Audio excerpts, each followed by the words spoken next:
ठेंगा, दलालो ठेंगा, अंधभक्ति वाले काम मत करो। अब ये कहा जा रहा है अंधभक्ति मत करो। मोदी विश्व गुरु है, इजराइल में 18 घंटा बोलेंगे, मणिपुर के लिए मैं दलाली करने मत, मणिपुर बोलोगे है हिम्मत। अरे जो मुद्दा है उस पे बोलो। अरे तो मुद्दा क्या है? ये मुद्दा मणिपुर मुद्दा नहीं है। दलालों के लिए मणिपुर मुद्दा नहीं है, फिलिस्तीन इजराइल मुद्दा है। देख लो। सुनिए पंडित जी, आप एक बात, मोदी भी इसी तरह करता है, तुमको इसलिए भेजा यहाँ पे। आप मोदी का विरोध करने के लिए आतंकवादियों का साथ देंगे? कोई आतंकवादी नहीं, वो फ्रीडम फाइटर हैं। हमने भी, हमारे भी हमास आतंकवादी है। हमारे भी, अगर अंग्रेज हमको आतंकवादी कहते हैं तो हम अपने लोगों को फ्रीडम फाइटर कहते हैं कि नहीं कहते? भगत सिंह कौन है? भगत सिंह कौन है? दलालो बताओ। आप भगत सिंह से तुलना कर रहे हैं? क्यों नहीं करेंगे भाई, वो भी तो मुल्क के लिए लड़ रहा है। मासूम इजरायलियों की जान ले ली। मासूम, और जो लाखों लोग मर गए वो दलालो।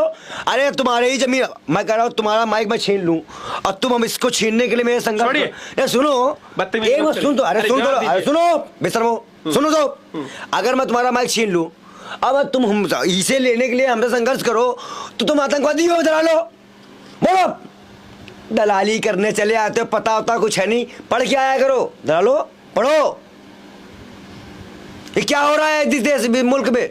और अमेरिका तो हमेशा से युद्ध में शामिल रहा है, खत्म करने के चक्कर में रहा है, लेकिन ऐसा होगा नहीं।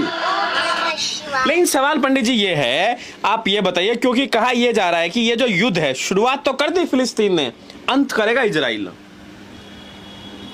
मुझे ऐसा लग रहा है कहीं ना कहीं फिलिस्तीन इसका अंत कर देगा, इजराइल निश्चित नाबूद होगा।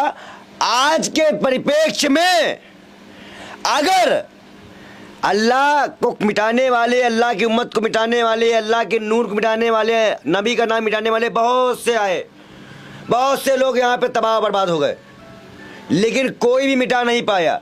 बहुत बड़े बड़े सिकंदर महान ये वो आए, मैं खुदा, लेकिन सब मिट गए। जो सच है, जो हकीकत है, वो ये है कि आप कहीं ना कहीं इजराइल का खात्मा होना शुरू हो चुका है और देश के प्रधानमंत्री को अपने इस समर्थन में पछताना होगा। ये चुनावी स्टंट है, ये चुनावी मामला है, फिर कुछ दलाली होगी, फिर कुछ संगठन होगा, फिर कुछ सारगाट पैसे की होगी, इसलिए ऐसा। आप फिलिस्तीन के साथ है क्योंकि वहां मुसलमान है? ऐसा नहीं है, लेकिन अगर मैं इतिहास, मैं बार बार कहूंगा, जिसने जमीन आपको दी रहने के लिए, आप कब्जा कैसे कर सकते हो उस जमीन पे? कैसे कर सकते हो उसके? आप, अरे वहां आतंकवाद का अड्डा बना हुआ है ना, ठेंगा आतंकवाद, फेंक रहा आतंकवाद। दलालो आतंकवाद, भाई बाबा करो आतंकवाद आ रहा है। कहाँ आतंकवाद आ रहा है भाई? वो अपने जमीन के लिए। भाई तुमने, अच्छा बताओ, भारत के जितने भी लोगों ने अपने देश के लिए आज़ादी की लड़ाई लड़ी थी, वो आतंकवादी थे? बोलो बेशर्मो दलालो, बाबा करो आतंकवादी हैं। पढ़ लिख के आया करो। अब फिर बोल रहा हूँ, नहीं मिलेगा वो बक्सा इन इजराइलियों को। ये मरते मरते मर जाएंगे, रोते रोते मर जाएंगे, सर पटक देते रहेंगे दीवारों में। आप एक बात बताइए, ये दीवारों में सर पटकते हैं, रोते रोते हैं ना। अगर इतने होशियार है, हालांकि है नहीं, तो आपके हिसाब से दुनिया तो नहीं चलती है, दुनिया तो इजराइल के साथ है, कुछ सोच समझ के ही होगी। दुनिया इजराइल के साथ, देखो पागल, देखो ये पागल। अमेरिका इजराइल के साथ है, भारत इजराइल के साथ है। अच्छा ठीक हो गया। हाँ, रसिया किसके साथ है? रसिया। चाइना किसके साथ है? टर्की ने कल बैठक की है। अरे दलालो, यही दो 3 4 भाई। मियां खलीफा भी आपके साथ है। देखिए, इस तरह के प्रश्नों का हम उत्तर नहीं दे सकते, क्षमा चाहते हैं। जिनको जो समर्थन करना है वो उनका व्यक्तिगत निजी राय है। मियां खलीफा आपके साथ, हमें जो बात रखनी है, मियां खलीफा फिलिस्तीन के साथ है, वो उनकी अपनी व्यक्तिगत राय है। खुश हैं? हम नहीं जानते। मियां खलीफा आपके साथ, हम इस तरह के प्रश्नों का उत्तर नहीं देना चाहते, क्षमा चाहते हैं। आज के मसले में अगर इजराइल की बात करें आप, तो अमेरिका ही साथ दे रहा है, लेकिन अगर मैं बार बार कह रहा हूं, अगर रसिया और चाइना ने दे दिया फिलिस्तीन का साथ और इस्लामिक कंट्रियां कूद गई, तो इस बार अमेरिका को भी समझौता करा के इजराइल को पीछे रहना पड़ेगा। अब मस्जिद अक्सा इंशाअल्लाह मुसलमानों की होगी, बस दैट्स इट। तो आपको क्या लग रहा है, जो युद्ध है इसका परिणाम क्या होगा और भविष्य क्या होगा? अपनी लाशों से तारीख को आबाद रखेंगे, वो मार मारेंगे फिलिस्तीनी की, इजरायली भी याद रखेंगे। अगले 200 साल तक ये स्टैंड नहीं कर पाएंगे, खड़े नहीं हो पाएंगे। हुकूमत क्या, ये भीख मांगेंगे, भीख। याद रखना तुम, अब आपकी वो जो जंग हुई ना, फिलिस्तीन भीख मांगेगा, इजराइल भीख मांगेंगे, भीख। फिलिस्तीनी इतना मार मारेंगे इनको इस बार, याद रखना इस बार तुम। इस्लामी दुनिया साथ नहीं आ रही है, वो वक्त बताएगा।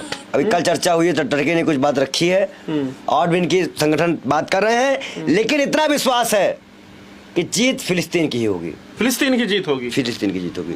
इतना अंधा समर्थन क्यों कर रहे अरे हैं? बस करो, जाओ। क्या फिलिस्तीन के लिए आप देश से गद्दारी कर देंगे? कोई देश नहीं भाई, सबका अपना अपना मत होता है। कई हमारे कांग्रेस भी इस देश में प्रधानमंत्री को उम्मीदवार रखती है, उसने भी समर्थन किया है। ओवैसी ने भी किया है, आपके नेता है तो बस ठीक है। कंट्रोवर्सी होती है हर देश में, ये लोकतंत्र है। कोई दल्लागिरी तो है नहीं कि जब मोदी ने कहा ओवैसी तो फिलिस्तीन जिंदाबाद। दल्लागिरी तो है नहीं। आप कब कहो दलाली मोदी मोदी, हम भी करें। मोदी ने कहा दिया तो मानो, क्यों मानेंगे? मोदी का क्या मानेंगे? क्यों मानेंगे बताओ? तुम कौन दलाली करो? ओवैसी तो फिलिस्तीन जिंदाबाद बोल रहे हैं। बोलेंगे फिलिस्तीन जिंदाबाद, हम भी वो तो बोल रहे हैं फिलिस्तीन जीतेगा। तुम दलाली करो ना, मोदी करा, तुम करो दलाली, हम नहीं करेंगे। बस आप चाहते हैं आतंकवाद है परचम लहरे? कोई परचम नहीं रहेगा आतंकवाद का, हम भी इतने समझ में हैं। आतंकवाद कितना मणिपुर में चल रहा है वो हमें ना बताओ। दलाली करने में फिर पीछे यहाँ से फिर यहाँ पे आ जाएगा, हमें ना बताओ। दलाली मणिपुर में बोलोगे? है प्रधानमंत्री की हिम्मत? आपको नहीं लग रहा है कि जिस तरीके से इजराइल के लोग मणिपुर अरे मणिपुर का 18 घंटे इजराइल पे आए। मणिपुर बोल ही नहीं पा रहे हो, देखो ठंडे पड़ गए, मैं तो डर गई। वही कह रहे तुम्हारे बस का नहीं है, जाओ जवाब दीजिए। आप जवाब नहीं ले पाएंगे भाई। कह तो रहे ना, फिलिस्तीनियों को जीने दीजिए, उनकी हक है, उनको जमीन को लेने दीजिए, पूरा मुल्क उनके साथ रहेगा, सभी देश उनके साथ रहेंगे। क्या आप नहीं मानते कि फिलिस्तीन के अंदर जो हमास जैसा आतंकी संगठन है उसका खात्मा होना चाहिए, जो सिविलियन है उनको नुकसान ना पहुंचे? मतलब जितने भी हमारे यहाँ पार्टी, अदर विपक्षी पार्टी हैं और ये सब पार्टी सब आतंकवादी संगठन है, क्या मजाक है भाई? वो चुनाव जीतते हैं वहाँ पे, भाई नेता है वहाँ के। अब आखिरी सवाल है, कितने दिन और चलेगा युद्ध? आपको क्या लग रहा है, संत की क्या भविष्यवाणी है, कब तक खत्म होगा? अब 11 या 21 दिन में निपटा देंगे इजराइल को।